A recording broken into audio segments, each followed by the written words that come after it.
Hey team, Josh from 𝙎𝙤𝙢𝙚𝙘𝙪, and we have a delicious treat for you today. We're here in the heart of Christchurch at Chewham Street, where we're about to meet our good friend Alex Watson, the founder and owner of the Little Bone Broth Company, where he is truly cooking up something special. Let's go have a wee look.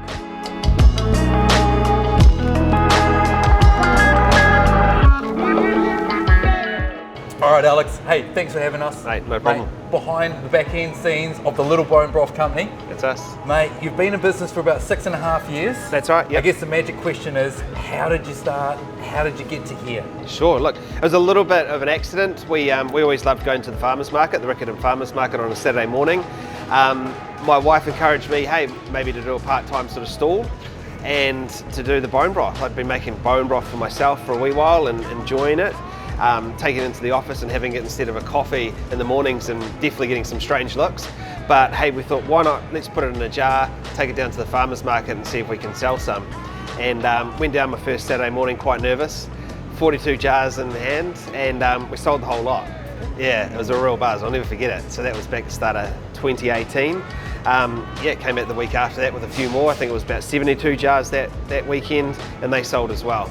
And then we started getting a few inquiries. We did a little Facebook page, people from sort of outside of Christchurch, hey, do you ship your products? And all of a sudden, over the next few months, it just started to build into something where we had to find a little sort of corner of a friend's commercial kitchen where we could hide out and make broth. And yeah, we just started selling more and more each week at the market. We got some interest from foodstuffs to maybe get it on the shelves in New World, and we sort of had to upscale reasonably quickly to make sure that we could accommodate for any potential sort of, you know, rapid growth. We had to, you know, go from sort of a council food control license to an MPI license. A lot happened in those first 12 months. Pretty quickly I ended up sort of going, right, I'm going to give this a shot as my full-time job. Yeah, and here we are, yeah, 6.5 years later, and we're in a pretty big space now, and we just can't keep up. We just cannot keep up, mate. Can't keep up, that's gorgeous. Yeah.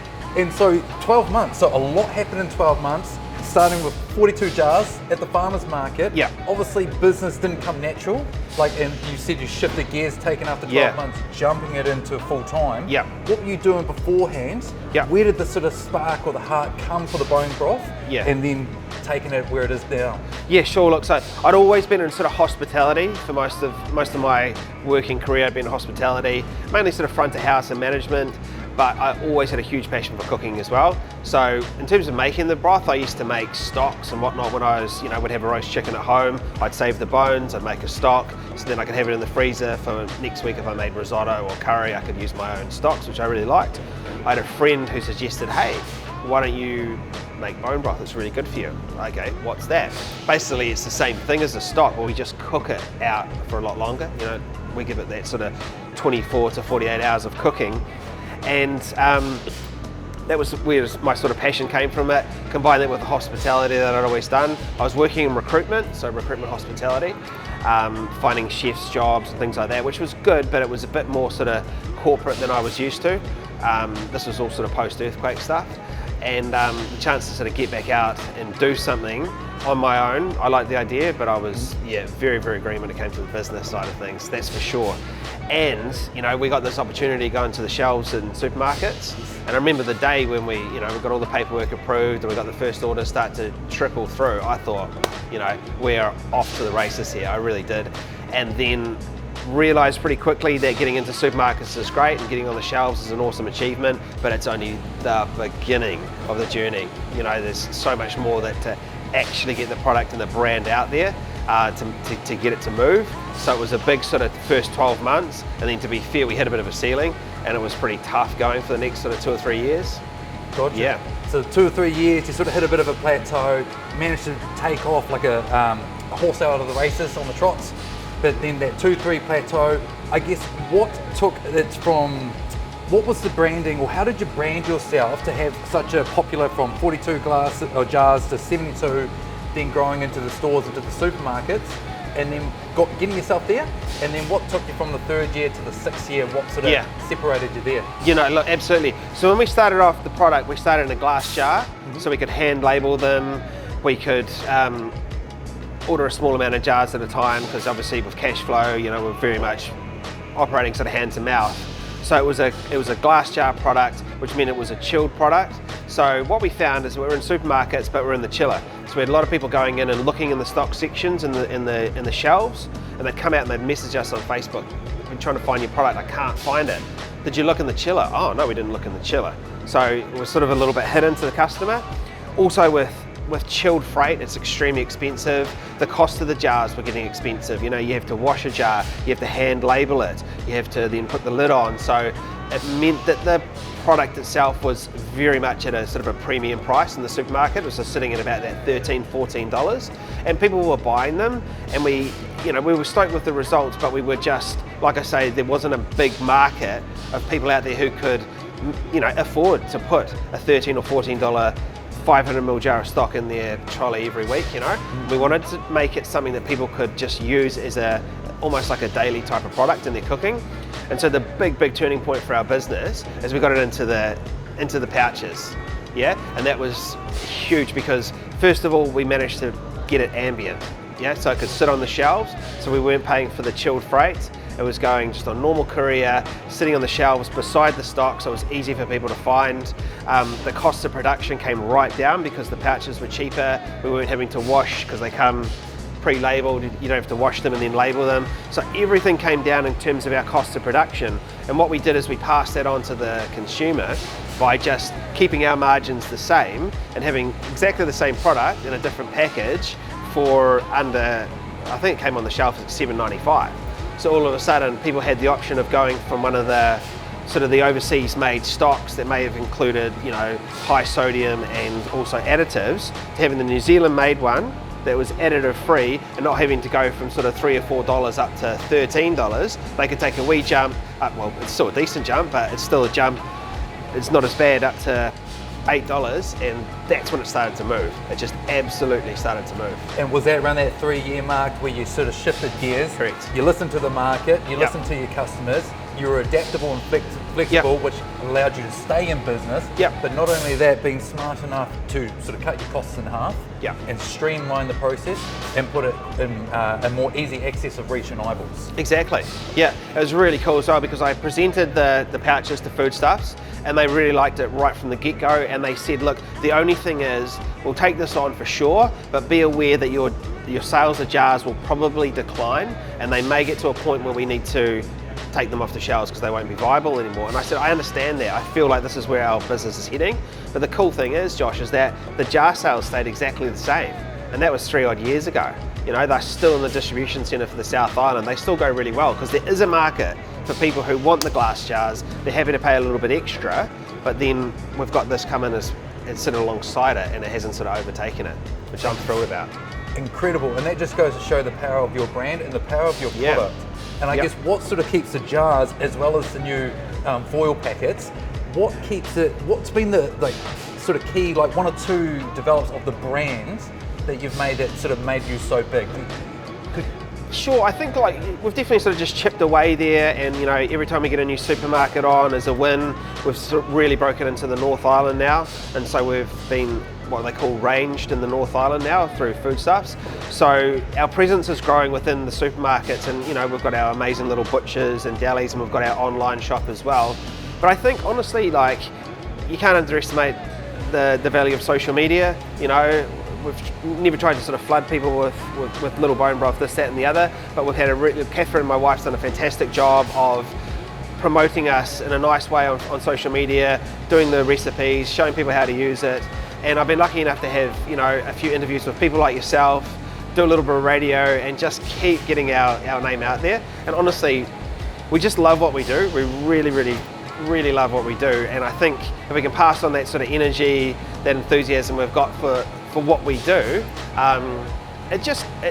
it's built really well, and it's built alongside the way people think about their food. You know, people have moved away from, you know, a cube of stock that's full of additives. They've moved away from wanting to, have food that's got lots of sodium in it, and they want to, if they can, pay that little bit extra and get a really good natural product so that they know what they're putting in their food and their family's food and their cooking. And so our journey has definitely, time-wise worked really well to move alongside that sort of shift in consciousness with where we get our food from and how we think about our food. So that's quite powerful where you've said it's a family business. Catherine has been a great team player and support with you as well as with branding. Being subtle but being very transparent with your products, with your ingredients, with your recipes. You've been very open. You can feel the energy and the enthusiasm that comes through you with what you do. I've definitely had a taste of it. I have been a product of the product. So that is fantastic. And you just keep giving and giving and giving. And with that love, you can feel the love inside it. So I guess, I don't know if you wish to share, but if you shared, you just had an exciting month just a couple months ago.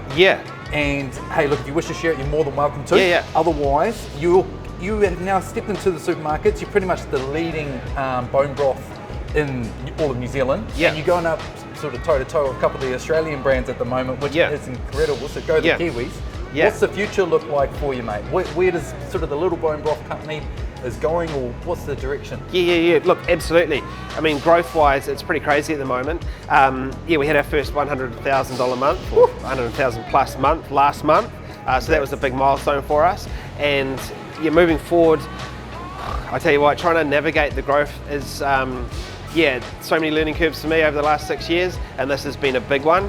How do we keep up? We're at the point now where we really are building month on month in quite a substantial way, and it's pretty critical that we don't appear too small. We are still a very small company, but we've got to be able to say yes to big orders now and fill them in a timely manner as well. Otherwise it starts to look like, hey, are you guys a little bit out of your league? Look, we're not. I've got some fantastic mentors around me who are really talking me through this growth phase. We've got some equipment coming out from China, which is really going to help us in terms of semi-automation and even automation as well. We've got this new stock pot product coming out in July, which I'm so excited about, and that'll be the first time we've engaged some machinery to help be part of this process. And it's a 5x or a 5 times concentrate that you can just pop into your casseroles and use. And it's very, very similar to our broth in terms of the taste, but we've actually just pumped it up a little bit with a little bit more umami. And I know there's certainly an Australian version out there now, but once again, we'll just stay true to what we want to do, and we'll go with the additive-free New Zealand-made option. It's going to sit alongside the Australian products, and there's nothing wrong with those, but we're super proud to sit alongside them and start really giving them a bit of a run for their money. We really are, and never thought I'd be saying that, Josh, but we are.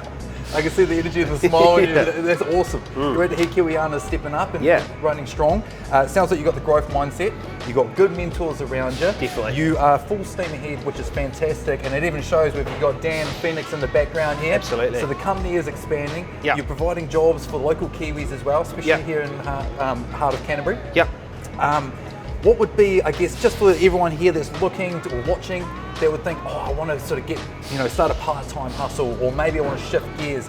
What's been 1 or 2 lessons that you can share of being in business or a business owner that you would change or do differently, or that you could just help to pass on the knowledge and help more Kiwi men like yourself get out there? Yeah, for sure. I mean, look, I'm absolutely, as I said before off camera, still, totally green when it comes to this stuff, and I've learnt huge amount along the way, and I've got a huge amount still to go, learning every day, and that's probably what drives me and really makes me enjoy what I do so much.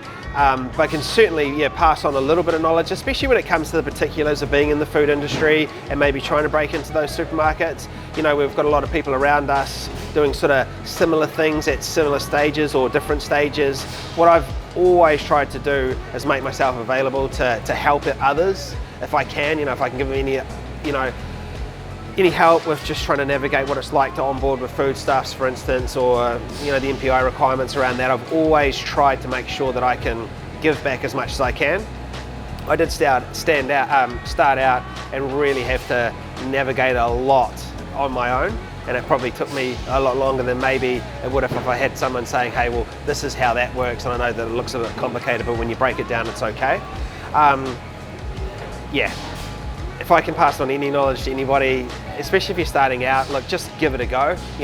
Maybe you need to be risk adverse at sometimes. You know, it's all about throwing as much enthusiasm in as you can, but maybe, you know, just hold off throwing that job in if you've still got the income coming as well, so that you can maybe juggle both. And yes, you'll be busy, but if you're enjoying it, that doesn't matter. And then you can sort of like, you know, break away from the employment and go out on your own. But you know, if you can hold off on that for starters, you know, makes a big difference. I'm just reading Shoe Dog by Phil Knight. I started Nike. Man, I'm enjoying it. It was such a great book, eh? And, you know, he was 5-6 years in before he started paying himself a salary, and I know it was the 70s, but it was like $18,000, and the weekly budget for groceries was $25, and so it was just so hard to start. But you know, and starting out of the boot of his car.